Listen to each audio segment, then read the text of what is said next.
It's great to have Aruni here tonight from Minnesota, and that was a long trip, and let's welcome him to New York. Aruni, thanks for coming. Aruni Kashyap is a writer and translator. For a young person, he's written a lot. His latest short story is actually online in the Evergreen Review. He's written for the Houston Literary Review, Himmel South Asian, and his novel, actually, The House with 1,000 Novels, set in India's northeastern state of Assam, and it will be coming out soon in 2013. Aruni's work has appeared in anthologies such as the Oxford Anthology of Writers from Northeast India, Oxford University Press, and Writing Love, an anthology of Indian English poetry. He won the Charles Wallace India Trust Scholarship for Creative Writing to the University of Edinburgh in 2009 and attends the MFA program at Minnesota State University, Mankato. And how do you like New York? New York. Okay, and I hope you make new friends here at this talk, and we're all looking forward to it. And actually, rather than listening to Cornell West and Michael Moore, we decided to come here. So thanks everyone for coming to hear Aruni, and welcome. Thank you very much for coming here and sacrificing a wonderful Friday evening to attend this talk. My name is Aruni Kashyap, and I'm a writer from the Indian state of Assam. It is located in this northeastern region. I write in English as well as Assamese. And before I begin to speak, I would like to express my heartfelt thanks to Ari for inviting me here, and a very special thanks to Russell Sillong for taking so much interest in Northeast India and my work. I have actually done so little, so I feel very honored that you thought that I'm worthy of coming and speaking here. So thank you so much. Since I'm a writer, I think I'll make more sense if I make more sense when I write than I speak. So I have prepared a script, and my talk is called "The Peripheral Imagination: Writing the Invisible India," where I'll be sharing a few small personal stories with you all. I hope these petty day-to-day anecdotes will probably throw some light on the relationship of India and its northeastern states, about which I often write. I have been writing in Assamese periodicals for my home state for a long time. I grew up in Guwahati, which is the largest city in India's northeast. Many of my early short stories, the ones that I'm now very embarrassed by, were broadcast in the youth program of All India Radio Guwahati, which is India's public radio network, when I was in secondary school. I'm saying this because in 2004, when I moved to Delhi to study literature, I found myself producing a completely different kind of writing from what I had done before.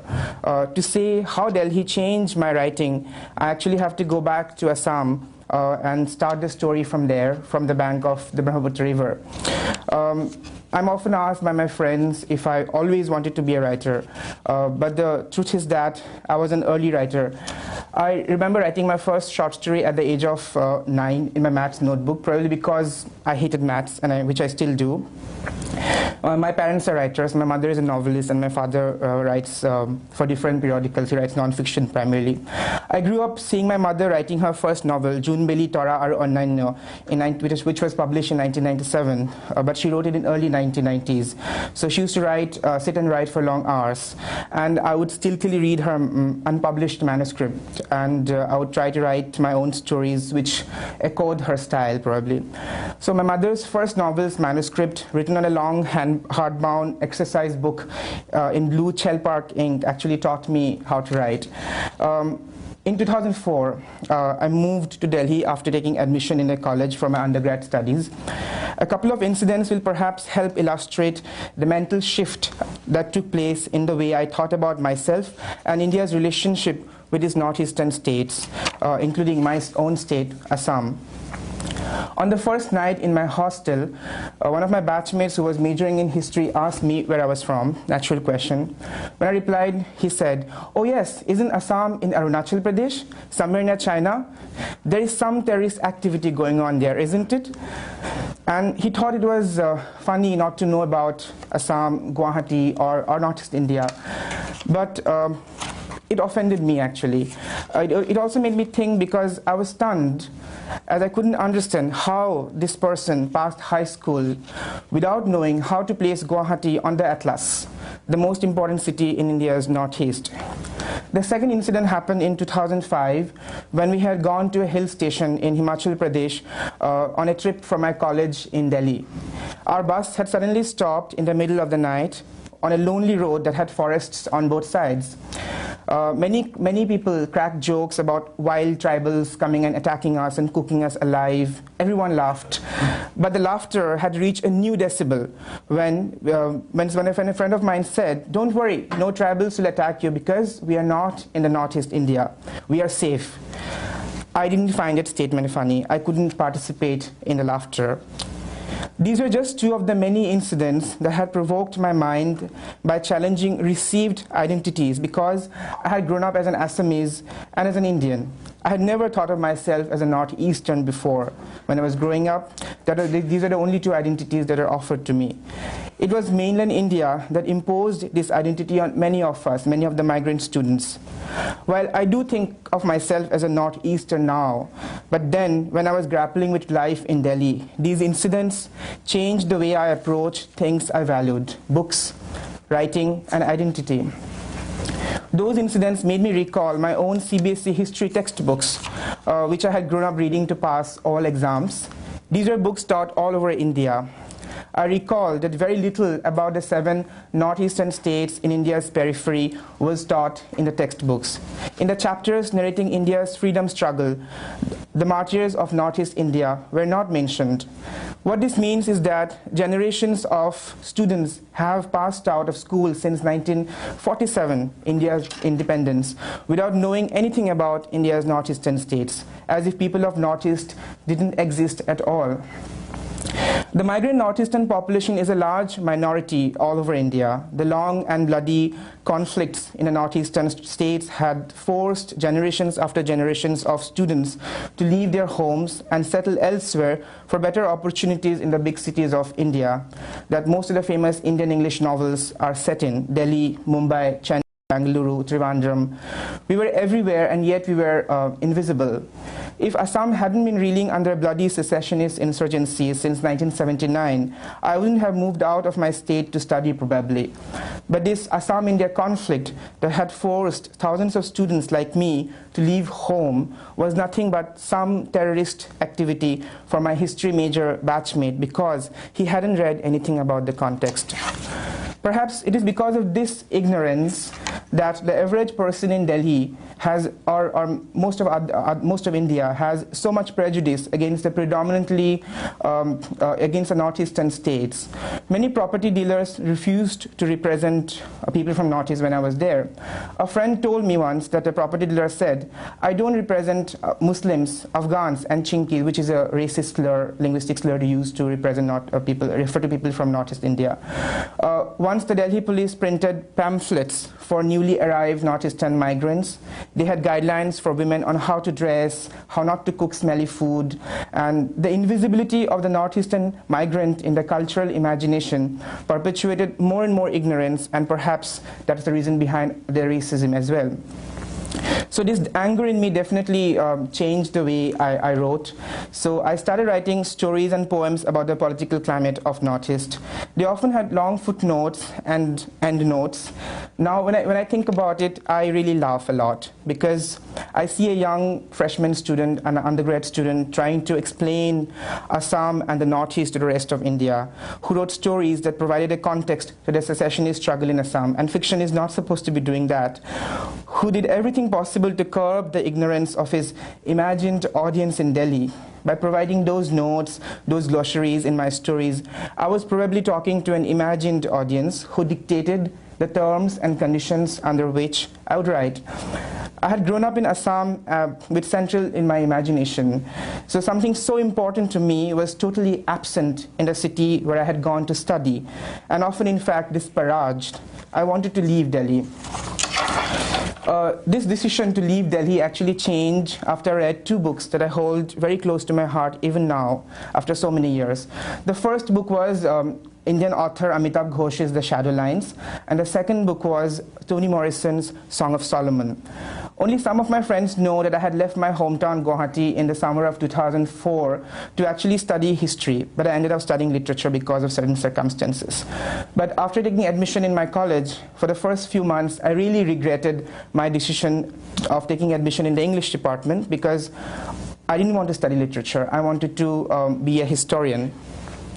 One of the compulsory courses in the first year of my undergrad was called 20th Century Indian Writing, and not a single writer from India's Northeast was included there. The Shadow Lines was one of the novels that we had to study in the syllabus. I was struck by the sheer poetry and voice of the novel. It inspired me to write and made me want to read more.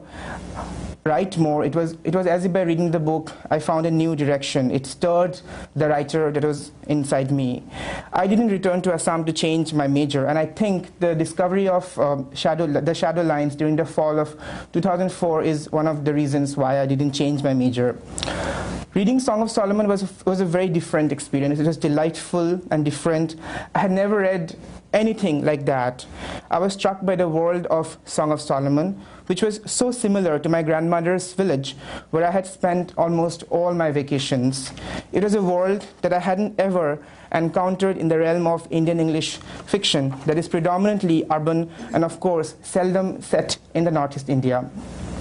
That book as if told me that the world I had held so close to my heart was worthy of literature. Above all, Toni Morrison's novel permitted me to look at everything around from the fringes. From the perspective of a northeastern, Delhi started looking different to me.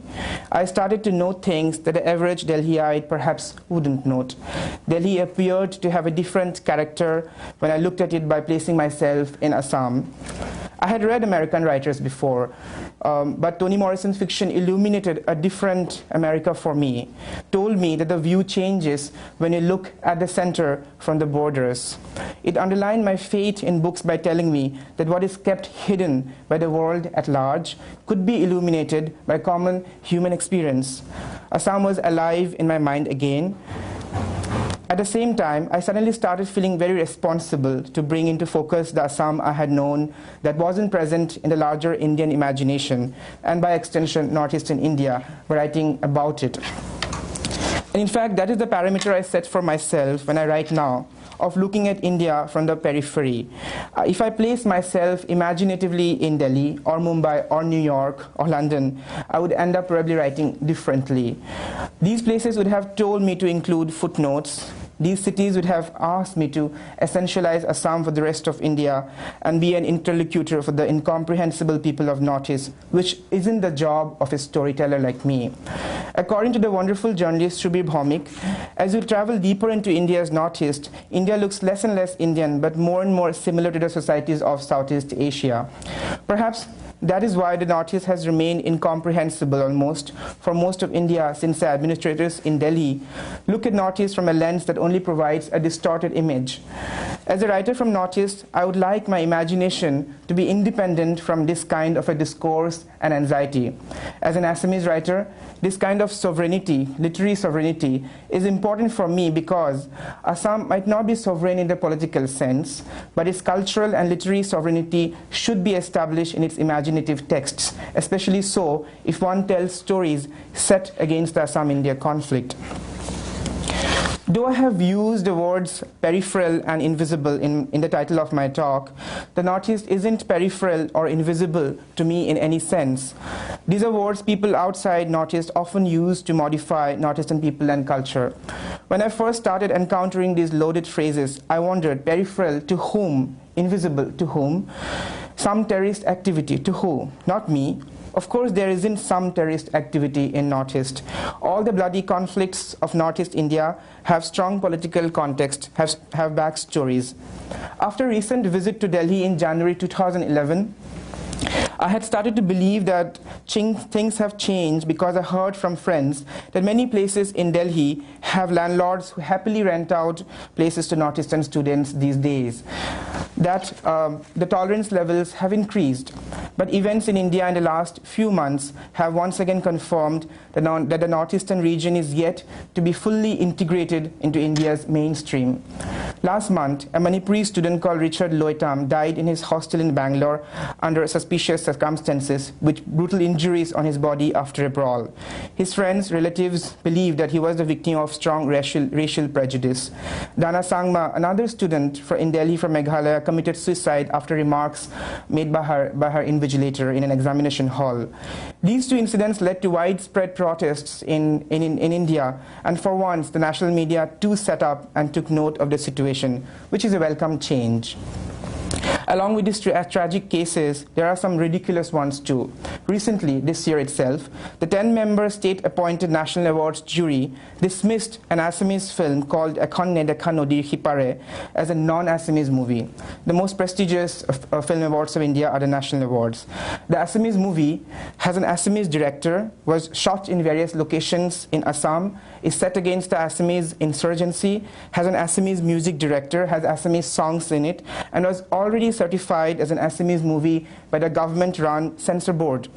Strangely enough, out of the 10 jury members, only one of them was from Assam.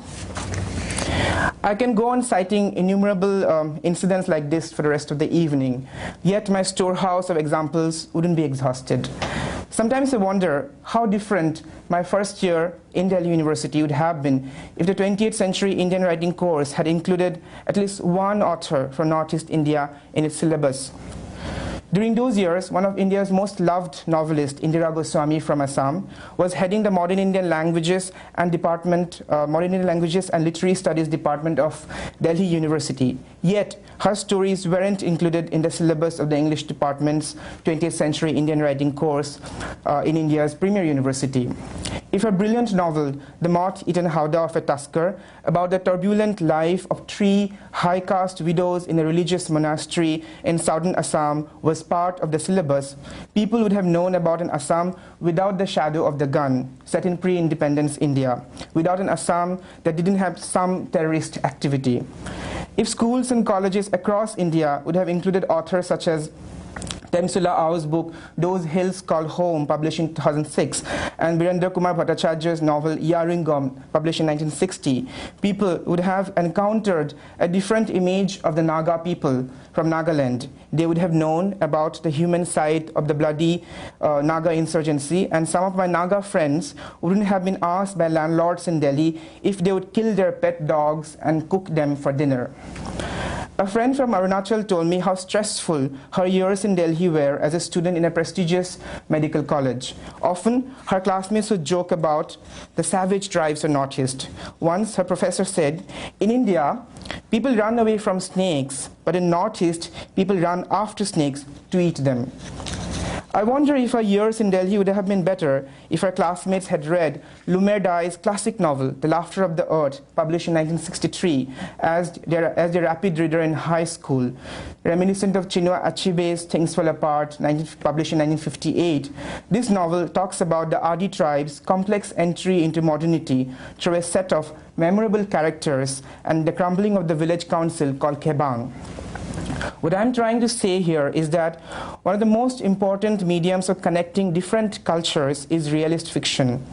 More we read about a certain people, community, and nation through their fiction, closer and clearer they become for us.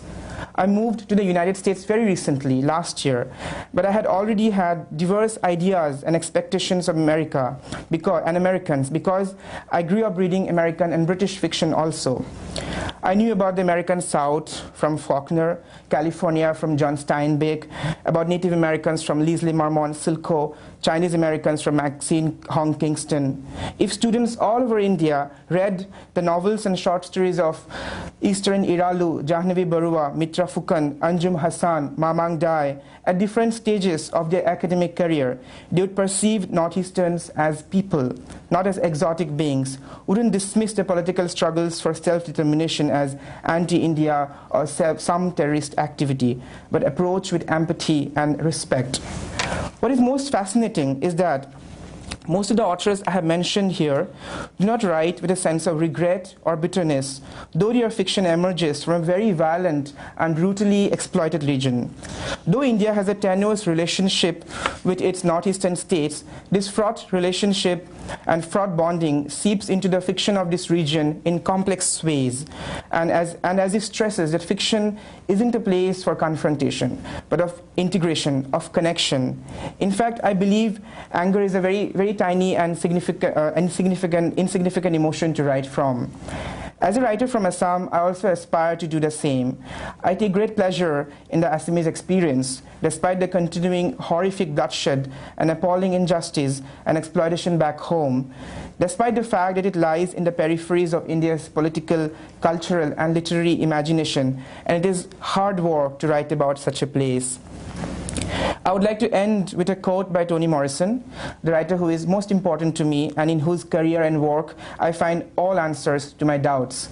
I think in India's Northeast, this is exactly what the authors are doing, and it is significant because they're doing it despite such duress.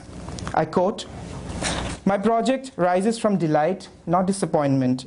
It rises from what I know about the ways writers transform aspects of their social grounding into aspects of language, and the ways they tell other stories, fight secret wars, limn out all sorts of debates blanketed in their text, and rises from my certainty the writers always knew at some level that they do this." Thank you very much for listening.